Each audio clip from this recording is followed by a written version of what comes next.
Good morning. Thank you, Alan and Crystal, for chatting with me, especially this morning. I know it's a different time, but that's the reality now, working from home as a parent, as you find time to get things done. I am so glad to have you guys because there's a topic going on in our community of interest, which is diversifying our income. And one of the ways is real estate. You guys are the real estate experts, and I've known Crystal for years. You're entrepreneur. You've done so many incredible things. And then Alan, this is a treat for me because I remember when we were first paying off debt and just this idea of having that intensity and focus on taking care of what you need to take care of. This book was an encouragement. It was such a fun read. So to chat Nice. with you Yeah. today. I'm Yeah. glad you kept it too. You read it and you still have it on your bookshelf somewhere. So wonderful. Thanks, Al. Yeah. So I wanted to talk to you guys about real estate because we have a lot of families who, at this point of their financial journey, they've had some great milestones. They have paid off that high interest debt. They've started building their income, but now they're thinking, okay, next steps to financial independence or freedom, however they want to take their path. They know they want to diversify that income. And they hear about real estate. It can be wonderful. It can be great. But there's also, there's always a flip side. There's a cost to everything. And I love, like when I was reading your book, Alan, just that you were open and honest about how it worked. So I kind of wanted to jump in with that for you, both of you. What got you interested, first of all, in real estate? What was that pull? And Alan, say the name of that book. I didn't even catch what it was. My Which first one? book, she's holding up, is $1 Billion by 30, about how I became a millionaire before 30. Oh, Yeah. Yes. You want to answer that, Crystal, first? How you gonna- So I got in. It's funny that I got in out of fear. One of the great goals of this podcast is to connect people and be that person I needed when I first had my fears. Someone was buying the place that I grew up in. It was a duplex, and I was afraid that someone was going to buy that duplex and raise my mom's rent. Some friends of mine, they used to go to these real estate meetings. So I was like, hey, can I go with you to your real estate meetings? I just wanted to meet someone, become their friend, and then tell them, by the way, there's this place for sale. Can you buy it and don't raise my mom's rent? She's fixed income, little old lady. And then I walked away from that meeting and the guy was like, well, why don't you buy that property? And I was like, me? It's a duplex. I don't know anything about, but no one in my family owned property. I was like, what do you mean me? He's like, do you have a job? And I was like, yes. And he's like, well, then you can buy the property. And the rest is history. I can't say I can't believe how easy that was, but I just had it in my head that it was something that was impossible and something that I couldn't do. Yeah. How about you, Al? I've read the book, but I kind of...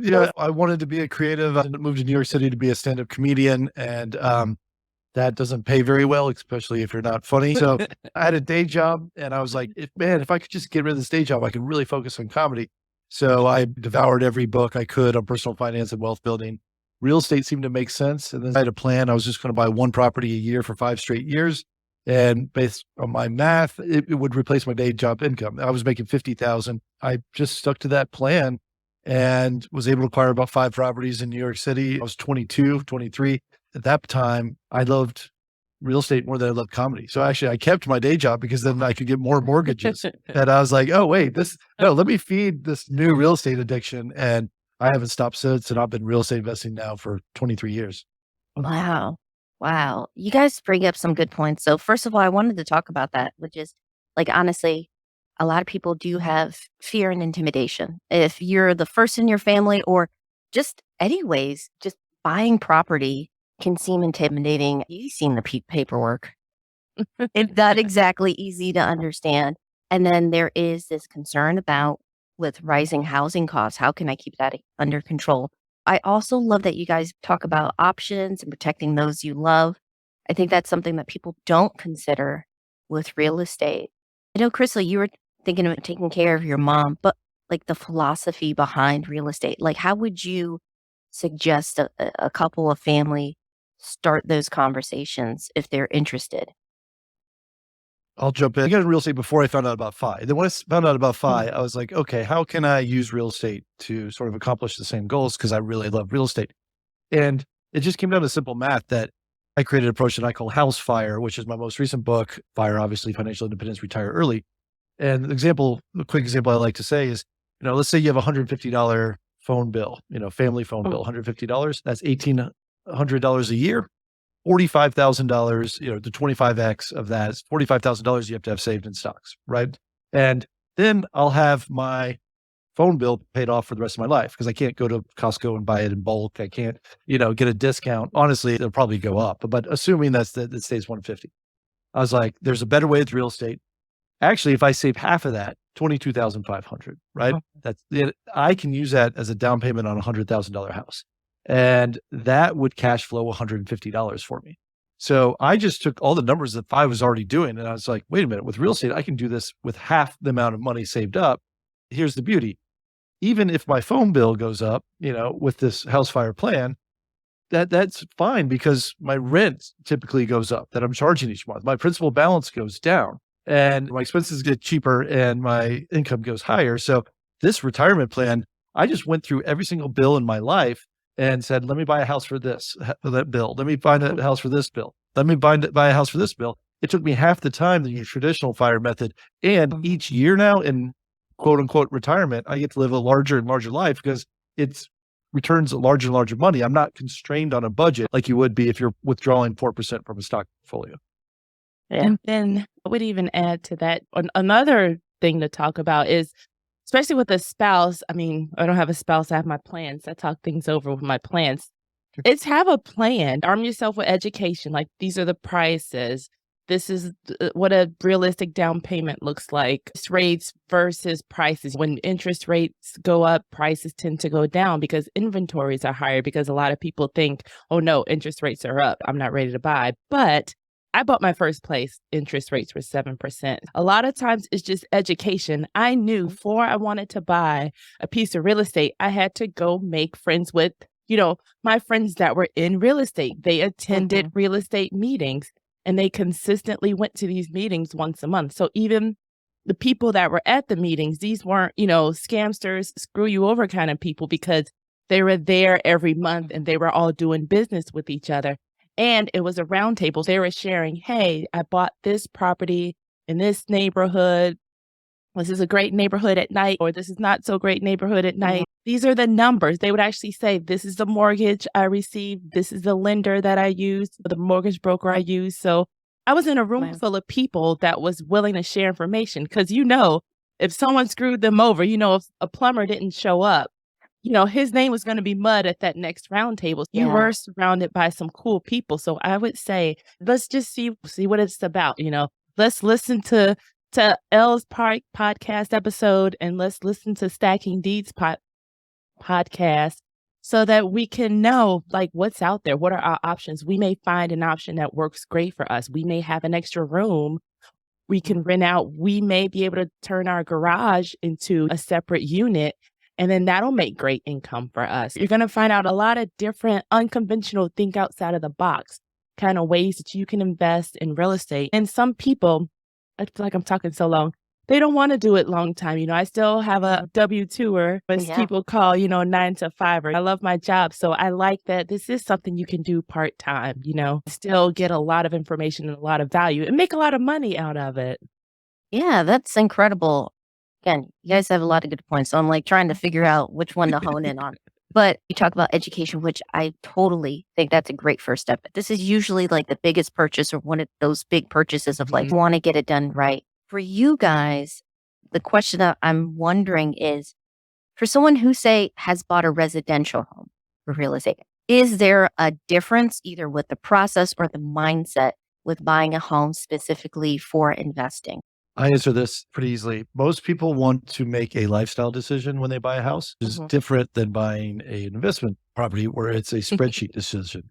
So I usually say you want your houses ugly on the street and sexy in the spreadsheets, because those usually make the most money, because you can get the uglier homes for cheaper. Tenants don't care if it's ugly, but maybe if you're selling a primary residence, then they'll put the countertops they want. This is the neighborhood I would want to live in. But just realize your tenants are not you. They're in different stages of their life. I bought a $35,000 house before. And when I tell people that, they're like, oh my God, what a shack. And I was like, No, you should see how appreciative the tenants were. They had moved up Potential. into a house that was worth $35,000 to rent. They're Mhm. proud. They had their family over. We're all at different stages in your life. It was livable. It was fine. Again, ugly in the street, sexy in the spreadsheets. Because if you put any emotion or what you want to buy a house, usually the numbers don't work out very well.